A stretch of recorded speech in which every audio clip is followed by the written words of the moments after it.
రాష్ట్రపతి ద్రౌపది ముర్ము రక్షణ శాఖ మంత్రి రాజ్నాథ్ సింగ్ ఇవాళ విశాఖకు రానున్నారు. ఈ నెల 18 నుంచి ఇక్కడ జరగనున్న ఇంటర్నేషనల్ ఫ్లీట్ రివ్యూ అలాగే మిలాన్ సిటీ పరేడ్ తదితర కార్యక్రమాల్లో పాల్గొననున్నారు. ఇవాళ సాయంత్రం 4:40 రాష్ట్రపతి ప్రత్యేక విమానంలో ఢిల్లీ నుంచి విశాఖకు చేరుకుంటారు. రాత్రికి ఇక్కడే బస చేస్తారు. 18వ తేదీన ఉదయం ఎఫ్ఐఆర్ కార్యక్రమంలో పాల్గొంటారు. మధ్యాహ్నం 1:40 ప్రత్యేక విమానంలో తిరిగి ఢిల్లీ వెళ్లనున్నారు. రక్షణ శాఖ మంత్రి రాజ్నాథ్ సింగ్ రాష్ట్రపతి రాకతో ఏపీలోని అధికారులు అప్రమత్తమయ్యారు. సీఎం చంద్రబాబు భారీ బందోబస్తు ఏర్పాటు చేయాలని అధికారులకు ఇప్పటికే ఆదేశాలు జారీ చేశారు. అలాగే నేటి నుంచి 2 రోజుల పాటు విశాఖలో డిప్యూటీ సీఎం పవన్ కళ్యాణ్ పర్యటించనున్నారు. రాష్ట్రపతికి స్వాగతం పలకడంతో పాటు ఏర్పాట్లను దగ్గరుండి పరిశీలించనున్నారు. రాష్ట్రపతి ద్రౌపది ముర్ము రక్షణ శాఖ మంత్రి రాజ్నాథ్ సింగ్ ఇవాళ విశాఖ రానున్నారు. ఈ నెల 18 నుంచి జరగనున్న international fleet review, Milan city parade తదితర కార్యక్రమాల్లో పాల్గొంటారు. ఇవాళ సాయంత్రం 4:40 రాష్ట్రపతి ప్రత్యేక విమానంలో ఢిల్లీ నుంచి విశాఖ చేరుకుంటారు. రాత్రికి ఇక్కడే బస చేస్తారు. 18వ తేదీ ఉదయం ఎఫ్ఐఆర్ కార్యక్రమంలో పాల్గొంటారు. మధ్యాహ్నం 1:40 ప్రత్యేక విమానంలో తిరిగి ఢిల్లీ వెళ్లనున్నారు. రక్షణ శాఖ మంత్రి రాజ్నాథ్ సింగ్ రాష్ట్రపతి రాకతో ఏపీలోని అధికారులు అప్రమత్తమయ్యారు. సీఎం చంద్రబాబు భారీ బందోబస్తు ఏర్పాటు చేయాలని అధికారులకు ఆదేశాలు జారీ చేశారు. అలాగే నేటి నుంచి 2 రోజుల పాటు విశాఖలో డిప్యూటీ సీఎం పవన్ కళ్యాణ్ పర్యటించనున్నారు. రాష్ట్రపతికి స్వాగతం పలకడంతో పాటు ఏర్పాట్లను పరిశీలించనున్నారు. ఆంధ్రప్రదేశ్ అసెంబ్లీ బడ్జెట్ సమావేశాలు 2 రోజుల విరామం తర్వాత ఇవాళ పునఃప్రారంభం కానున్నాయి. శాసనసభలో బడ్జెట్పై సాధారణ చర్చ ప్రారంభించనున్నారు. 2019-24 మధ్య నాడు నేడు పథకం కింద పాఠశాలలో చేపట్టిన పనుల అవకతవకలు, ఇతర అంశాలు, స్వర్ణ గ్రామం అలాగే స్వర్ణ వార్డు వ్యవస్థల క్రమబద్ధీకరణ, ఆంధ్ర ఒడిశా సరిహద్దు ప్రాంతంలో గంజాయి అక్రమ రవాణా, ఆక్వా రైతులందరికీ ఒకే రకమైన విద్యుత్ రాయితీ, ధవళేశ్వరం కాటన్ బ్యారేజ్ గేట్ల పునర్నిర్మాణం,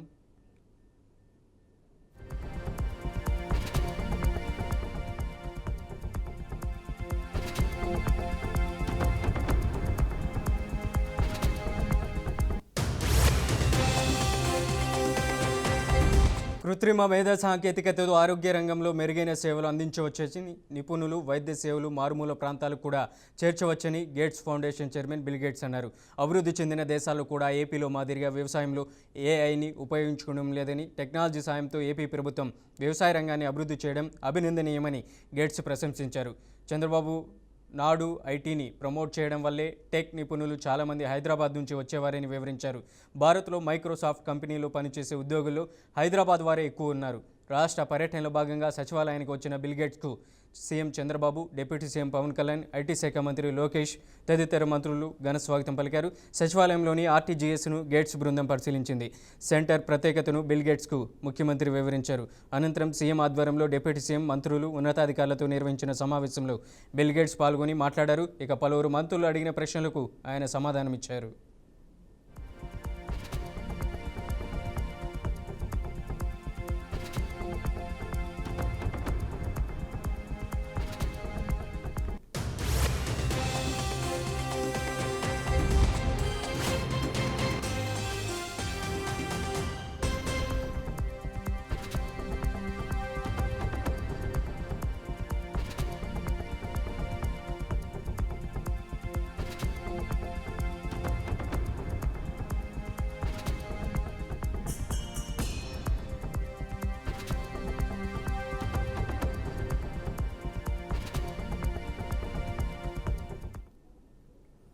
కృత్రిమ మేధా సాంకేతికతతో ఆరోగ్య రంగంలో మెరుగైన సేవలు అందించవచ్చని, నిపుణులు, వైద్య సేవలు మారుమూల ప్రాంతాలకు కూడా చేర్చవచ్చని Gates foundation chairman Bill Gates అన్నారు.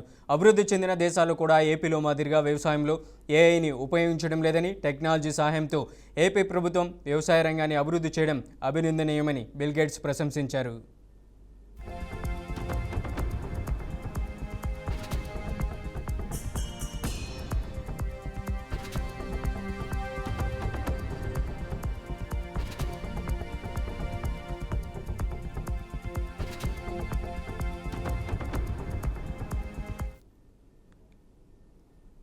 అంతర్జాతీయ ఆంక్షలను ఉల్లంఘిస్తూ భారత జలాల్లో అక్రమంగా చమురు రవాణా చేస్తున్న 3 భారీ ట్యాంకర్లను ఇండియన్ కోస్ట్ గార్డ్ అధికారులు స్వాధీనం చేసుకున్నారు. అమెరికా ఆంక్షల జాబితాలో ఉండి ఇరాన్తో సంబంధాలు ఉన్న ఈ నౌకలను ముంబై తీరానికి సుమారు 100 నాటికల్ మైళ్ళ దూరంలో అదుపులోకి తీసుకున్నారు. అనంతరం విచారణ నిమిత్తం వాటిని ముంబై నౌకాశ్రయానికి తరలించారు. స్టెల్లార్, రూబీ, ఆఫ్టాలార్, అలాగే ఆల్ జఫ్జియాగా గుర్తించిన ఈ నౌకలు అధికారులు కళ్ళుగప్పేందుకు తరచూ తమ గుర్తింపును మార్చుకున్నట్లు తేలింది. అంతేకాకుండా సముద్రం మధ్యంలోని ఒక నౌక నుంచి మరో నౌకకు చమురును బదిలీ చేస్తూ అక్రమాలకు పాల్పడుతున్నట్లు ఈ విచారణలో వెల్లడైంది. ఆంక్షల నుంచి తప్పించుకోవడానికి విదేశాల్లో ఉన్న యాజమానులు ఈ పద్ధతిని అనుసరిస్తున్నారని అధికారులు భావిస్తున్నారు.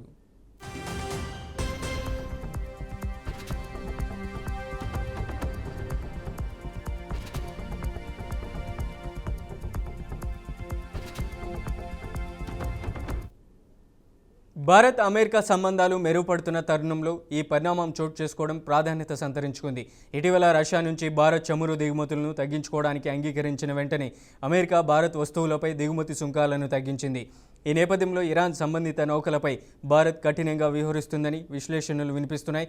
అయితే ఈ 3 ట్యాంకర్లతో తమకు ఎలాంటి సంబంధం లేదని ఇరాన్కు చెందిన నేషనల్ ఇరానియన్ ఆయిల్ కంపెనీ స్పష్టం చేసింది. మరోవైపు ఈ ఘటనతో అప్రమత్తమైన భారత్ కోస్ట్ గార్డ్ తీర ప్రాంతం గస్తీని కట్టుదిట్టం చేసింది. ప్రస్తుతం 55 నౌకలు 12 విమానాలతో నిరంతరం నిఘా కొనసాగిస్తుంది.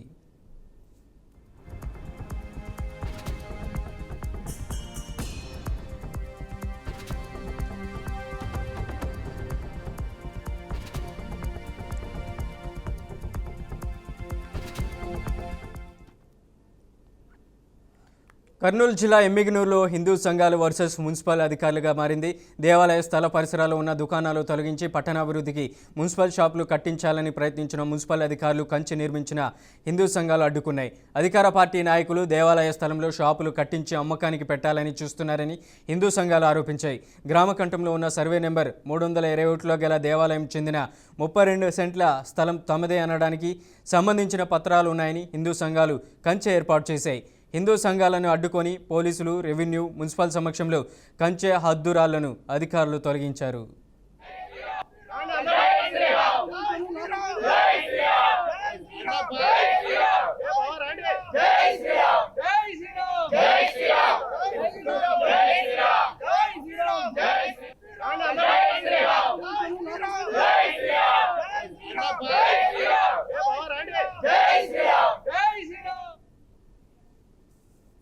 మేడ్చల్ జిల్లాలో 3 చింతలపల్లి మున్సిపాలిటీ పీఠం బీఆర్ఎస్ పార్టీ కైవసంపై మాజీ మంత్రి మల్లారెడ్డి సంతోషం వ్యక్తం చేశారు.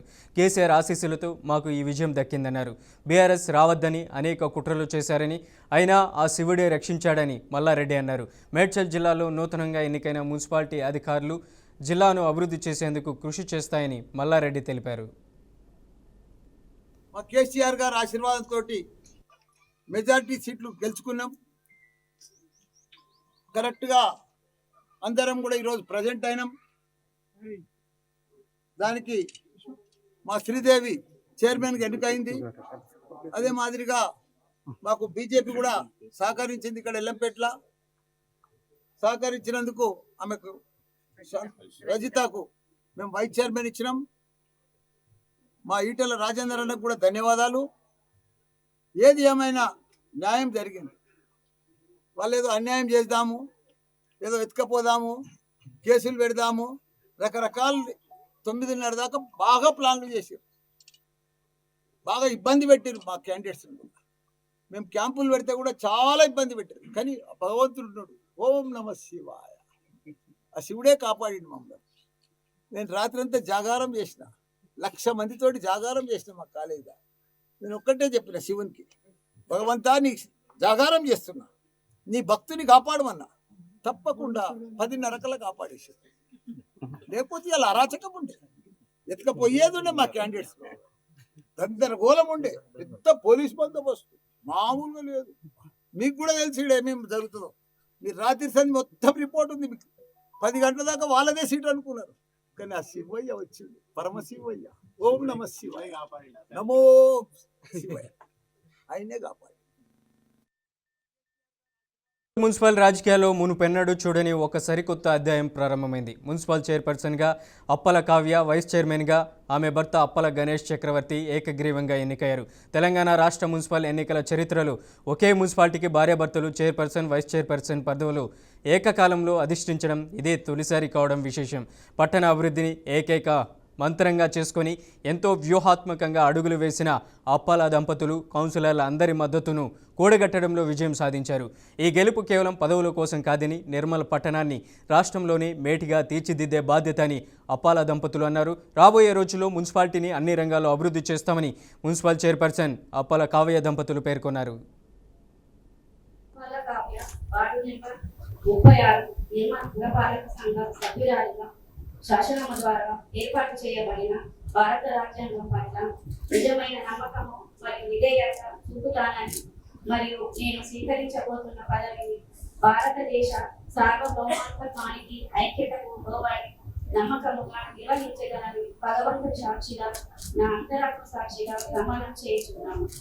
నేను అప్పాల గణేష్ చక్రవర్తి వార్డు నంబర్ 37 నిర్మల్ పురపాలక సంఘ సభ్యుడిగా శాసనము ద్వారా ఏర్పాటు చేయబడిన భారత రాజ్యాంగం పట్ల నిజమైన నమ్మకము మరియు విధేయత చూపుతానని మరియు నేను స్వీకరించబోతున్న పదవిని భారతదేశ సార్వభౌమత్వానికి ఐక్యతకు లోబడి నమ్మకంగా నిర్వహించదని నా అంతరాత్మ.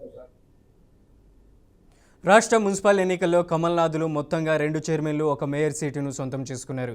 అవి కూడా స్వతంత్రుల మద్దతునే కావడం విశేషం. కరీంనగర్ కార్పొరేషన్లో బీజేపీ మెజార్టీ సీట్లు గెలిచిన మ్యాజిక్ ఫిగర్ దాటలేదు. ఈ క్రమంలో అధికార కాంగ్రెస్ కూడా మేయర్ స్థానంపై గురిపెట్టింది. అయితే బీజేపీ పార్టీ పెద్దలు రంగంలోకి దిగి బీఆర్ఎస్ నాయకులతో చర్చలు జరపడంతో మేయర్ ఎన్నికకు దూరంగా ఉంటామని ఆ పార్టీ ప్రకటించింది.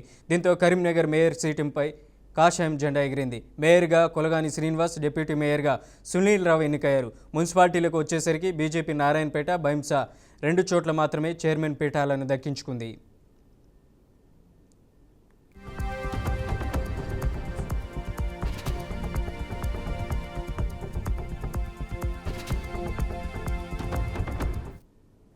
నారాయణపేటలో బీజేపీ 11 కౌన్సిలర్లు, 1 స్వతంత్ర అభ్యర్థి గెలవగా చైర్మన్ పదవికి 1 కౌన్సిలర్ కావాల్సి వచ్చింది.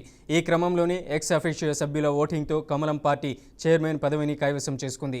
చైర్మన్గా కొండా శ్వేతా సత్య యాదవ్, వైస్ చైర్మన్గా మంజుల ఎన్నికయ్యారు. బైన్సాలో 42 వార్డులకు ఎంఐఎం 12 స్థానాల్లో గెలవడంతో మున్సిపాలిటీని మజ్లిస్ దక్కించుకుంటుందని అంతా భావించారు. కానీ బీజేపీ సహకారంతో స్వతంత్రులు పీఠమెక్కారు. మున్సిపల్ చైర్మన్గా స్వతంత్ర అభ్యర్థి తూము దత్తాత్రి, వైస్ చైర్మన్గా బీబీ ఖ్యాతిజీ సిద్దికి ఎన్నికయ్యారు. నిజామాబాద్ కార్పొరేషన్ పరిధిలో పార్టీ అత్యధిక స్థానాలు దక్కించుకున్న ఎంపీ అరవింద్ మేయర్ పీఠం దక్కించుకునేందుకు ప్రయత్నాలు చేయలేదని పార్టీ శ్రీనేర్లు ఆగ్రహం వ్యక్తం చేస్తున్నారు.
ఏపీ అసెంబ్లీ బడ్జెట్ సమావేశాలు ఈ ఉదయం ప్రారంభం కానున్నాయి. దాదాపు 10 గంటల సమయంలో ఏపీ బడ్జెట్లో ప్రశ్నోత్తరాల సమయం ప్రారంభం కానుంది.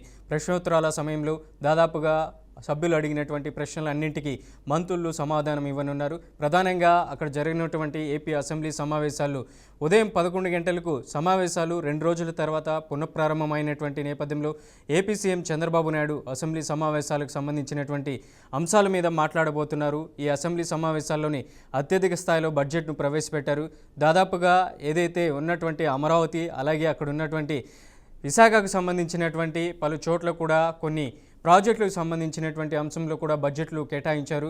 వీటి అన్నింటి అంశాల మీద కూడా చర్చించనున్నారు. స్వర్ణగ్రామం, స్వర్ణ అవార్డు వ్యవస్థల క్రమబద్ధీకరణ, ఆంధ్ర ఒడిశా సరిహద్దు ప్రాంతంలో గంజాయి అక్రమ రవాణా, ఆక్వా రైతులందరికీ ఒకే రకమైన రాయితీ, ధవళేశ్వరం కాటన్ బ్యారేజ్ గేట్ల పునర్నిర్మాణం తదితర అంశాలపై అసెంబ్లీలో ప్రశ్నించనున్నారు.